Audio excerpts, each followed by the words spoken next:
హ్మ్. అబౌట్ 10, 12 ఆ టైం అయి ఉండదు. 12, 10 టైం అయిపోయి ఉండదు. 12, 10 నిమిషాలకి బస్సు అక్కడ నుంచి 5 మినిట్స్ డిస్టెన్స్ టైం పడుతుంది. ఆ! 12:15కి ఆ ఊర్లో కొంతమంది కుర్రోళ్ళు పరిగెత్తుకుంటూ వచ్చారు. ఓకే. ఈ 12-12:15 ఈ 15 మినిట్స్ గ్యాప్ లోనే పాప మిస్ అయింది. మళ్ళీ వాళ్ళు వచ్చి చూసేటప్పటికి పాప లేదు. పాప లేదు, డాగు లేదు. ఆ! అప్పుడు వాళ్ళు నియరెస్ట్ 48 ఏకర్స్ పామాయిల్ తోటలోను నియరెస్ట్ ఫారెస్ట్ ఏరియాలో వెతికారు. అప్పుడు ఇంకా ఊరు వాళ్ళందరూ జాయిన్ అయ్యారు. లేడీస్ అండ్ హ్మ్. జెంట్స్ ఇంచుమించుగా ఒక 50-75 మెంబర్స్ అందరూ వచ్చి జాయిన్ అయ్యి మొత్తం హ్మ్. నియరెస్ట్ ప్లేసెస్ అన్ని కూడా చెక్ చేశారు. హ్మ్. అలా వెతుకుతా వెతుకుతా ఉన్నారు. అయితే పోలీసులకు ఇంటిమేషన్ వాళ్ళు ఇవ్వలేదు. మనకి 7 ఆ టైంలో ఇంటిమేషన్ మనకి వేరే సోర్సెస్ తెలుసుకొని మేము ఇమీడియట్ గా రష్ అప్ అయ్యాం. అప్పటికే చీకటి పడిపోయింది.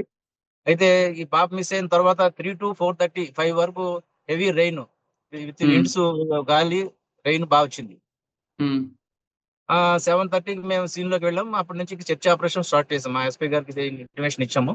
ఆయన కూడా హ్మ్. ఇమీడియట్ గా మొత్తం సబ్ డివిజన్ ఫోర్స్ ని తీసుకోండి అని చెప్పారు.